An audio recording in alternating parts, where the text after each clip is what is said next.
এখনকার সময় পশ্চিমবাংলার যা অবস্থা, আস্তে আস্তে এইভাবে চললে পশ্চিমবাংলা আস্তে আস্তে বাংলাদেশের দিকে, মানে বাংলাদেশের মতো হয়ে যাবে আস্তে আস্তে।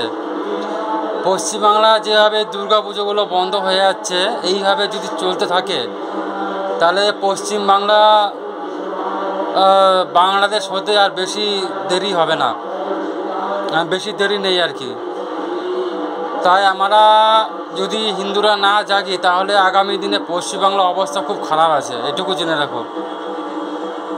তাই যতটা পারো সচেতন হও, আর খবরদার আমাদের পশ্চিমবাংলা বাংলাদেশ মতো হতে দেওয়া যাবে না, পরিষ্কার কথা, বাংলা কথা।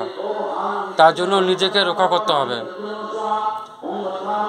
26-এ ভোট আসছে, তোমরা একটু অবশ্যই দেখে শুনে ভোটটা দিও, কারণ বুঝতেই পারছো বাংলার অবস্থা, ঠিক আছে।